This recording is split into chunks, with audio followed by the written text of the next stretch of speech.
Zaldrizes buzdaris gosdau.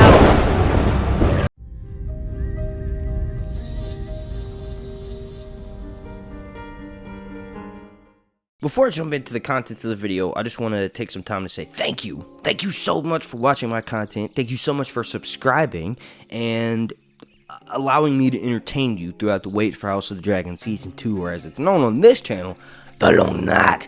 Thank you so much for your support over the past year since House of the Dragon Season 1 went off. Okay, so in this video, I want to continue with my theme of House of the Dragon Season 2, mapping out the leaks for each episode.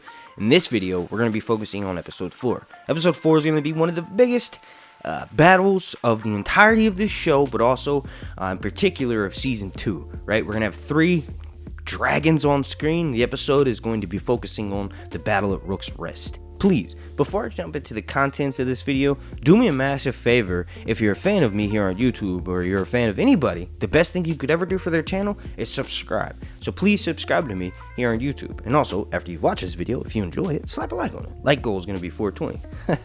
Get it? Okay, so back when House of the Dragon Season 2 was filming, we got several different images of Criston Cole hanging out with Aemond, and then also with a new character named Gwaine Hightower. Gwaine Hightower is the younger brother of Alicent, and he actually appeared in the TV show, but he never had his helmet removed, so he wasn't like a named character. But Gwaine was the dude that Daemon knocked out at the beginning in the first episode when they're having the tourney for the king's and son's name day. Remember when his wife, King Viserys' wife, is giving birth, Emma, to his son Balon, who shortly dies thereafter. The guy that Daemon first fights after asking for Alicent's favor, her laurel, that's her brother, Gwaine. So Gwaine Hightower is going to be having scenes with Criston Cole. Supposedly there's a scene where Gwaine is late to the march, like they're getting ready for battle, and Gwaine is like hungover or overslept, and then Criston Cole runs up and kind of shakes him up. He grabs him by the collar and he's like, "Get ready for battle, prepare for battle." Right? And we actually saw images of Cole kind of giving like a rallying speech, and this is probably before the events of Rooks Rest unfold. It looks like most of their forces are still intact, and we know after that battle, they're probably going to be looking pretty rough and ragged. Then we've also got scenes with Aemond and Cole, and I've kind of talked about these before, but this is really cool because I am excited to see how their relationship develops this season. Remember, they were kind of close last season when Cole practices with Aemond every morning. Like, Aemond is definitely the better fighter out of his brother, between him and his brother, and then also the Strongs, right? Aemond's out there every day practicing fighting. And then remember they went to go look for Aegon, Cole and Aemond kind of bonded over the fact that Cole knew Aemond was a better candidate, but Cole's like doing his job. He's like, "Look, you got to do your duty. It's your brother. It's your brother's crown. You got to do what you're told. It's like, this is the right thing to do," kind of. And I'm curious to see the conversation that the two of them are having. Looks like Aemond's swinging his sword around, and maybe Cole kind of walks up and gives him like a talk from the morning, like, this is before battle, like whatever happens after this, know that you're the king's heir, because these are post the events of Blood and Cheese, and technically the king's heir Jaehaerys is taken out, and yes, he has another heir, Maelor, but Maelor gets killed. Probably will be a scene in season 3, but for the most part, we've only seen Jaehaerys and Jaehaera on screen, so maybe Maelor will be written off the TV show entirely. But either way, I'm very curious to see the conversation and the new dynamic that Criston Cole and Aemond have, because eventually the two of them are running the Greens camp entirely. And the scenes that they have with, that Aemond and Criston have with Gwaine Hightower, who's going to be played by Freddie Fox, should be really interesting. Like, I think Gwaine and Aegon will be like best buddies in this war party. Like, Gwaine is King Aegon's uncle, but also they'll probably have a way closer personality than Criston Cole and Aemond. Criston Cole and Aemond kind of seem like they would be more to get along, so it'll be an interesting dynamic for sure when we're watching the episode. One more thing, like the reason why I think Freddie Fox is going to be goofy, Gwaine Hightower rather, was because when the casting call went out for his character, they mentioned that this actor will need to be able to sing, will need to be naturally funny and entertaining, can ride a horse,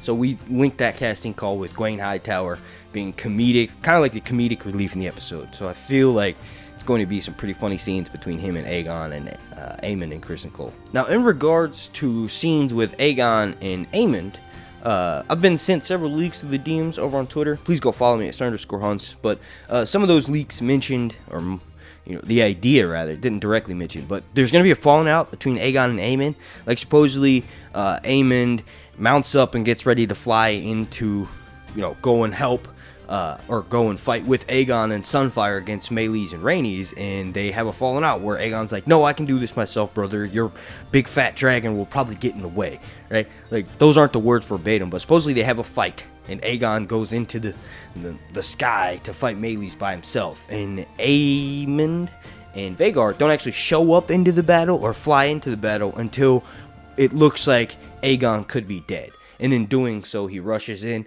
Vhagar lets out a massive gout of flame, and that gout of flame is actually what burns Aegon and fuses the armor to his body and knocks him out and makes it so that he has to heal for a long time. Supposedly, Aemond does this intentionally because as a result of an argument that Aegon and Aemond have beforehand. We'll see how that happens. I don't think it will, but you gotta realize Aemond himself did say that he thinks he'd be a better king, and after this battle, he does become the Prince Regent. Like, he becomes king in everything but name. He never names himself King Aemond, although he is Prince Aemond, the protector of the realm, and has as much power as the king does on the green side. Now, personally, let me know what you think about that conflict between Aegon and Aemond down below in the comment section, but personally, I don't think it will be that big of a deal. They may have a disagreement, but I think ultimately Aemond will still do his duty, because as of right now, he's not too far down the path of he's going to start killing family members. I think he's going to maybe have an argument with Aegon, but ultimately he still shows up, and Aegon's injuries probably will be the result of his conflict with Rhaenys and Meleys as opposed to Aemond and Vhagar. We'll see. Now, what's interesting is the actual battle sequence. However it goes down, there will be for sure at several moments 3 dragons in the air, right? So Vhagar is going to be on Meleys, and then Sunfire with Aegon, and then Vhagar with Aemond, right? So initially, when Rhaenys first shows up, she goes to Rooks Rest because Lord Staunton sends for help from Dragonstone, but Rhaenyra's too distraught to go out and leave for battle. Now, according to the trailer and some of the leaks that I've been sent more recently, the scene that Rhaenys has with Rhaenyra in the trailer, where Rhaenys is telling Rhaenyra that to kill your kin is one of the ultimate sins, but also this is a dragon battle, and things are about to get bloody, right? That whole scene is when Rhaenys, supposedly according to leaks, is when she realizes that this whole battle is kind of her fault. In episode 9 of season 1, she could have killed King Aegon and all of the Greens and all the usurpers right there in the dragon pit, but chose not to. And that directly led to the death of Lucerys, potentially the death of a bunch of other people. So supposedly, according to leaks, in these moments with that scene, this is right before Rhaenys departs to go to Rooks Rest, and she has the conversation with Rhaenyra, and Rhaenyra kind of agrees that Rhaenys should be the one to do this. Her dragon is the most massive, and her death wouldn't result in that much of a blow to the Blacks because they've got all these other riders. And basically Rhaenys tells Rhaenyra, you shouldn't need to lose any more children, protect my granddaughters, kind of thing. So she willingly knows that she's going to die but accepts death. Now, all that's according to leaks. Obviously Rhaenys is not in King's Landing when the Greens have their council to usurp Rhaenyra's throne, so this is something that's been made up entirely for the TV show. So it'll be interesting to see how they handle it. Okay, so some behind the scenes leaks say that the actors took 3 weeks of indoor filming for the Rooks Rest Dragon battle, and then had to come back for 4 more weeks of reshoots. We saw in the behind the scene trailers for season 1 House of the Dragon, they have these kind of like a bucking bronco, those bulls that they have in bars that you can ride. That's what the dragon saddle movement thing looks like, right? So they'll put each dragon rider saddle on top of that bucking bull bronco thing, and then they have giant fans that blow wind to make it look like they're flying, and the entire thing is covered in a green screen. So apparently the Rooks Rest Dragon battle took 3 weeks of filming on those things every day, probably 8 to 10 hours a day, and then they had to come back and reshoot for a whole another month.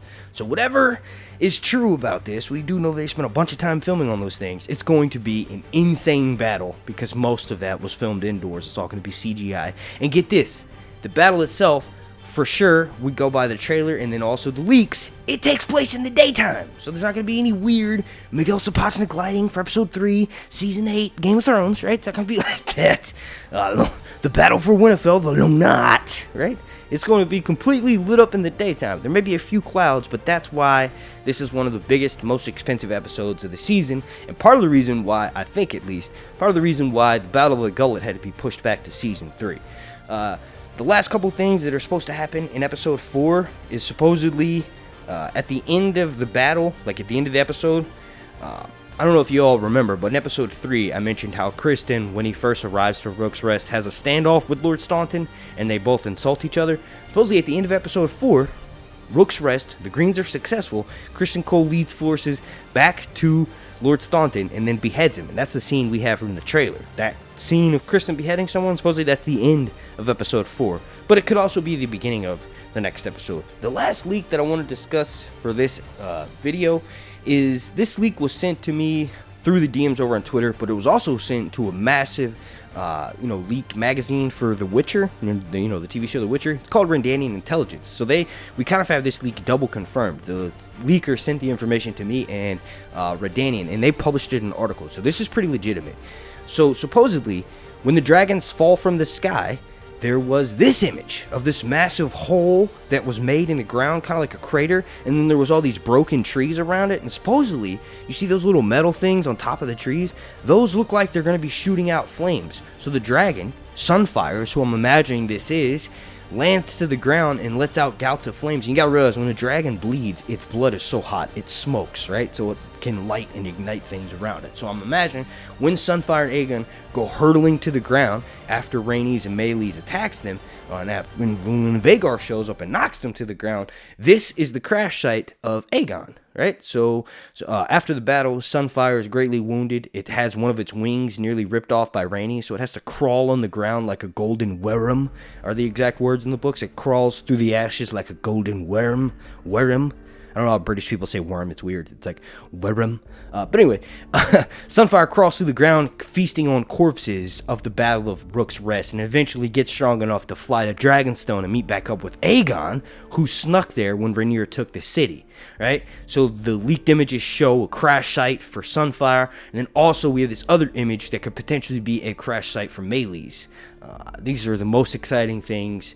Like, I don't want to see a dragon die on screen, but that's literally the whole point of this story. It's called The Dance of Dragons, and by dance, this is George R. Martin's world. He doesn't mean actual dancing, he means death. So, like, the story's called The Death of Dragons, and I still know that's going to happen, but I don't want it to.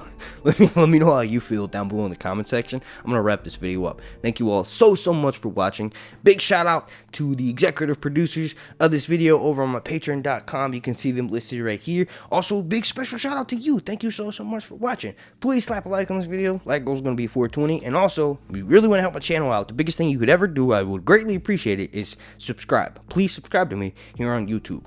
Along that, Zadrizas Pustari Iskos Daor.